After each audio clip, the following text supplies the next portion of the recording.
السلام علیکم ناظرین، ڈاکٹر برار پروگرام فہم ٹاک کے ساتھ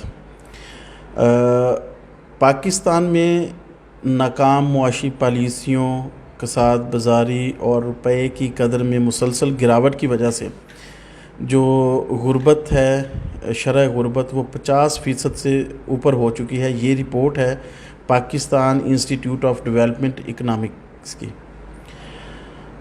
اس کے مطابق یہ ہے کہ ملک میں غربت کی حقیقی شرح 3-4 سال کے دوران 50% سے اوپر جا چکی ہے۔ شہروں میں مہنگائی میں خصوصاً گیس، بجلی کی قیمتوں میں 2 سالوں کے دوران کئی سو گنا اضافہ ہوا ہے، جس کی وجہ سے سفید پوش طبقہ بھی غریبوں میں شمار کیا جانے لگا ہے۔ رپورٹ کے مطابق یہ ہے کہ پاکستان میں 2 طبقات رہ گئے ہیں، ایک امیر طبقہ اور دوسرا غریب۔ جو متوسط طبقہ تھا وہ ختم ہو چکا ہے۔ ویسے پاکستان کے ریسورسز پہ، پاکستان کی دولت پہ جو قابض ہے 98% وہ چند امیر فیملیز ہیں، چند خاندان ہیں۔ باقی جو 2 سے 4% پاکستان کا جو ریسورسز اور دولت ہے وہ تقسیم کی جاتی ہے 24 کروڑ عوام میں۔ یہ المیہ ہے ہمارے ملک کا، اب سے نہیں، پچھلے 75 سالوں سے۔ اچھا، ایک اور پریشان کن خبر یہ ہے کہ وہ جماعتیں جو عمران خان صاحب کی حکومت میں مہنگائی کا رونا رو کے، مہنگائی کے خلاف مارچ کر کے حکومت میں آئے تھے، پی ڈی ایم کی حکومت، اس وقت بھی انہی کی حکومت ہے، مولانا فضل الرحمان کے علاوہ باقی ساری پارٹیز وہی ہیں۔ ان حکومتوں نے پچھلے 10 ماہ میں 7.142 ارب ڈالر کا قرضہ لیا ہے، جو کہتے تھے کہ ہم کشکول توڑ دیں گے۔ کشکول توڑنے والی حکومتیں، کشکول توڑنے والے سیاستدان، نواز خاندان ہے، زرداری خاندان ہے، اور ان کے ساتھ باقی جو ان کی وہ جماعتیں جو ہمیشہ کبھی ادھر کبھی ادھر، ہمیشہ وہ حکومت میں رہنے کے لیے ہی کوشش میں رہتی ہیں، ان کے ساتھ انہوں نے مل کے 10 ماہ میں 7.142 ارب ڈالر کا قرضہ لیا ہے۔ ہر پیدا ہونے والا بچہ مقروض ہے، ہر پیدا ہونے والا بچہ مقروض ہے۔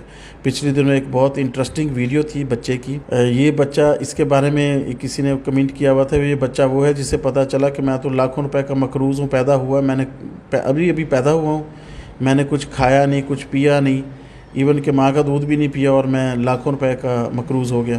اس کے ساتھ ایک اور پریشان کن خبر یہ ہے، نیشنل ہائی وے اتھارٹی کا 1 جولائی سے ٹول ٹیکس میں 30% تک اضافے کا اعلان۔ اب ٹول ٹیکس میں بھی اضافہ کر دیا جائے گا، بجلی اور گیس کی قیمتوں میں بھی اضافہ کر دیا جائے گا۔ IMF نے یہ شرائط رکھی ہیں، انہوں نے ہدف دیا ہے حکومت کو، اور حکومت اس چیز پہ ایگری ہے کہ اربوں ڈالر جو ہے اگلے سال عوام کی جیبوں سے نکال لیے جائیں گے۔ جس طرح میں نے پہلے عرض کیا، 2 سے 4% جو پاکستان کے دولت ہے یا پاکستان کے ریسورسز ہیں وہ 24 کروڑ عوام پہ اب تقسیم کیے جاتے ہیں۔ حکومت مہنگائی کر کے یا ٹیکسز لگا کے وہ پیسہ بھی عوام کی، غریب لوگوں کی جیبوں سے نکال لیا کرتی ہے۔ تو یہ اس کی ایک کڑی ہے، 30% اضافہ ہو جائے گا ٹول ٹیکس میں۔ کھاد کے حوالے سے کسانوں کے لیے ایک بری خبر ہے کہ کھاد پہ جو سبسڈی حکومت دے رہی تھی وہ ختم کر رہے ہیں۔ ساتھ میں ان کا کہنا یہ ہے، پنجاب گورنمنٹ کا خاص طور پہ، کہ ہم کسان کو ڈائریکٹلی، شاید کیش کی مد میں یا جیسے بھی ہو سکے، ان کو کسانوں کو سبسڈی دیں گے۔ جس طرح ہمت کارڈ ہے، ہو سکتا ہے اس طرح کا کوئی کسان کارڈ وغیرہ یا کوئی اس طرح کا ہو جس میں کسان کو سبسڈی ملے۔ پیٹرول اور ڈیزل کی قیمتوں میں اضافہ جو ہے وہ ہو سکتا ہے کہ IMF کی شرائط کے مطابق ہو، اور بہت بڑا اضافہ ہونے جا رہا ہے۔ تقریباً 50 سے 70 روپے فی لیٹر پیٹرول اور ڈیزل کی قیمتوں میں اضافہ ہوگا، جس سے مہنگائی کا ایک بڑا طوفان آئے گا، بڑا طوفان۔ پسا ہوا طبقہ مزید پس جائے گا۔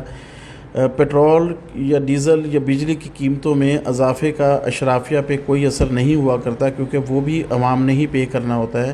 انہیں بجلی فری ملتی ہے، گیس، پیٹرول، ڈیزل، نوکر، گاڑیاں، ہر چیز فری ملتی ہے۔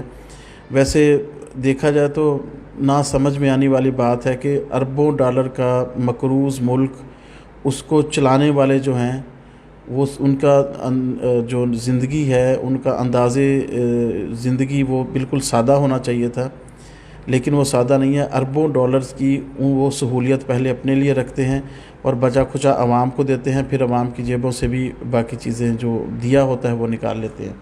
اسلام آباد سپریم کورٹ آف پاکستان نے ایک ریسنٹلی آج کے دن ایک فیصلہ کیا ہے قتل کے کیس کا۔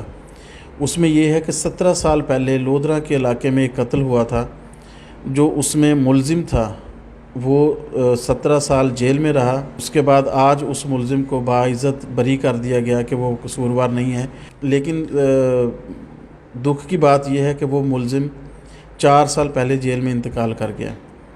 یہ ہمارا نظام انصاف ہے۔ 17 سال میں ایک کیس کا فیصلہ کیا اور بے گناہ 14 سال ایک انسان جیل میں رہا اور وہیں پہ فوت ہو گیا۔ آج نظام انصاف اسے انصاف دے رہا ہے۔ اسی کنٹیسٹ میں بات کی جائے تو خواجہ آصف صاحب جو وزیر دفاع ہیں، انہوں نے کہا ہے کہ ججز جو ہیں پاکستان میں وہ ان کے کام اس طرح کے ہوں کہ ان کے کام بولیں کہ واقعی پاکستان میں جو جوڈیشری ہے وہ کام کر رہی ہے اور نظام انصاف بہت اچھا ہے۔ وزیر دفاع خواجہ آصف صاحب کا کہنا تھا کہ پاکستان کی نظام انصاف جو ہے وہ دنیا میں 138ویں نمبر پر ہے، جبکہ ایسا نہیں ہونا چاہیے تھا۔ ان کا کہنا یہ تھا کہ نظام انصاف اتنا فاسٹ ہونا چاہیے، اتنا ٹرانسپیرنٹ ہونا چاہیے کہ پاکستان کا نظام انصاف مثال ہو۔ اچھا جی، ایسا ہے کہ پنجاب حکومت نے ینگ ڈاکٹر ایسوسی ایشن پنجاب کے صدر کو معطل کر دیا۔ شعیب نیازی کا پوسٹ گریجویٹ کورس میں غیر قانونی داخلہ ثابت ہوا۔ محکمہ صحت پنجاب گنگا رام ہسپتال میں تعینات شعیب نیازی کو محکمہ صحت رپورٹ کرنے کا حکم دے دیا گیا۔ اچھا، یہ ایسا ہے کہ یہ تو کوئی سرکاری الیکشن یا اس سے تو جو YDA کے پریزیڈنٹ ہیں وہ الیکٹ نہیں ہوتے، یہ تو ڈاکٹرز ڈیسائیڈ کرتے ہیں۔ ڈاکٹرز کی تنظیم ہے ینگ ڈاکٹر ایسوسی ایشن، وہ ڈیسائیڈ کرتے ہیں کہ ان کا پریزیڈنٹ کون ہونا چاہیے۔ تو وزارت صحت یا پنجاب حکومت کی یہ جو ایکٹ ہے یہ سمجھ میں نہیں آیا، شاید یہ کچھ دنوں میں یہ بات کلیئر ہو جائے۔ ناظرین، اس کے ساتھ مجھے اجازت دیں، انشاءاللہ پھر آپ کی خدمت میں حاضر ہوں گا۔ تب تک کے لیے اللہ حافظ۔